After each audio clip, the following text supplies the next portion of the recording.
आप देख रहे हैं अल्फा डिफेंस हिंदी में आपका स्वागत है।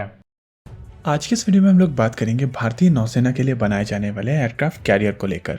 अभी तक आपको ये न्यूज मिल चुकी होगी कि रक्षा मंत्री राजनाथ सिंह ने कहा है कि दूसरे एयरक्राफ्ट कैरियर के ऊपर काम शुरू हो चुका है। देखिए, ये चीज आप सब जानते हैं कि भारतीय नौसेना इस समय 2 एयरक्राफ्ट कैरियर ऑपरेट कर रही है। पहला aircraft carrier INS Vikramaditya Russia से एक्वायर किया गया था और दूसरा aircraft carrier INS Vikrant Bharat में बनाया गया है। लेकिन अगर देश में बनाए जाने वाले एयरक्राफ्ट कैरियर्स की बात करें तो INS विक्रांत भारत का पहला एयरक्राफ्ट कैरियर है और इसी वजह से इसे IAC-1 कहते हैं, यानी कि इंडियन एयरक्राफ्ट कैरियर 1। वहीं पर दूसरे एयरक्राफ्ट कैरियर को लेकर बातचीत काफी पहले से चल रही है और इस एयरक्राफ्ट कैरियर को IAC-2 कहा जाएगा।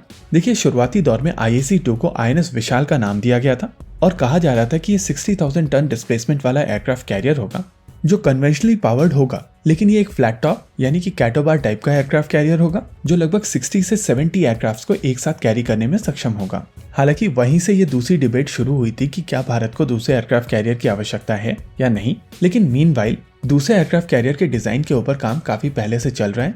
इनफैक्ट कुछ academic institution directorate of naval design के साथ में मिलकर काम कर रहे हैं और मेरे हिसाब से रक्षा मंत्री राजनाथ सिंह इसी चीज की बात कर रहे थे। देखिए, सेकंड एयरक्राफ्ट कैरियर को लेकर कई ओपिनियंस हैं, लेकिन इसमें जो 4 इंपॉर्टेंट ओपिनियंस हैं, आइए इनके बारे में बात कर लेते हैं एक एक करके।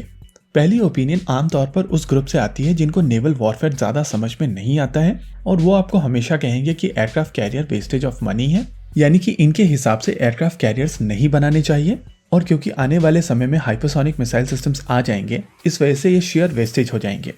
देखिए, इस तरीके की ओपिनियन आमतौर पर उस ग्रुप के साथ में आती है जो नेवी से एसोसिएटेड नहीं है। आपको नेवी वेटरन्स कभी भी ये बोलते हुए नहीं सुनाई देंगे कि aircraft carrier wastage of money है या भारत को एयरक्राफ्ट कैरियर नहीं बनाने चाहिए।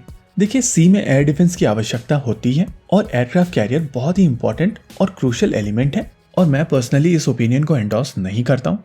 बहुत सारे लोग इसको सबमरीन वर्सेस एयरक्राफ्ट कैरियर वाली डिबेट में ले जाते हैं, लेकिन मैंने हमेशा से ये चीज मेंटेन की है कि ये दोनों अलग अलग तरीके के सिस्टम्स हैं और इनके अलग अलग तरीके के रोल्स होते हैं। कोई भी 2 सिस्टम एक दूसरे का रोल नहीं कर सकते हैं। दूसरी ओपिनियन आती है कि भारत को छोटे एयरक्राफ्ट कैरियर्स बनाने चाहिए, जैसे कि INS विक्रांत। देखिए, ये अप्रोच बिना एयरक्राफ्ट कैरियर वाली अप्रोच से बेहतर अप्रोच है, लेकिन ये चीज हम सब जानते हैं कि स्टोबा टाइप के एयरक्राफ्ट कैरियर्स की कुछ लिमिटेशंस होती हैं और इस तरीके के एयरक्राफ्ट कैरियर से हैवी एयरक्राफ्ट्स जैसे कि E-2 हॉकाई ऑपरेट नहीं किए जा सकते हैं, जो ओवरऑल एयरक्राफ्ट कैरियर के ऊपर मौजूद फाइटर जेट्स की इफेक्टिवनेस को कम कर देता है। कंपैरेटिवली ये अप्रोच बिना एयरक्राफ्ट कैरियर की तुलना में एक बेहतर अप्रोच है, लेकिन इसकी इफेक्टिवनेस लिमिटेड है। वहीं पर अगर तीसरी अप्रोच की बात की जाए तो कई लोगों की तरफ से कहा जाता है कि भारतीय नौसेना फ्रांस की तरह एक छोटे एयरक्राफ्ट कैरियर के ऊपर काम कर सकती है जो विक्रांत जितना ही डिस्प्लेसमेंट रखे लेकिन फ्लैट टॉप हो। अभी तक बताई गई दोनों अप्रोच की तुलना में ये एक बेहतर अप्रोच है, लेकिन आपको ये चीज समझना पड़ेगा कि एयरक्राफ्ट कैरियर जैसा इन्वेस्टमेंट आप बार बार नहीं करते हैं और जब आपके एनिमी के पास में एक ऐसा एयरक्राफ्ट कैरियर हो जो लगभग 80 से 100 एयरक्राफ्ट्स को एक साथ कैरी कर सके और वो फ्लैट टॉप हो, उसकी तुलना में आप एक ऐसा एयरक्राफ्ट कैरियर बना रहे हैं जो 50 से 60 एयरक्राफ्ट कैरी करे, यानी कि आप पहले से ही चैलेंज को लोअर एंड से अप्रोच कर रहे हैं और आप मानकर चल रहे हैं कि आप एनिमी से कॉम्पीट नहीं करना चाहते हैं। लेकिन जब भी आप ऐसा इन्वेस्टमेंट करते हैं जो 20 सालों के लिए होता है, तो आप चाहते हैं कि कम से कम आपका एयरक्राफ्ट कैरियर एनिमी के एयरक्राफ्ट कैरियर के बराबर हो।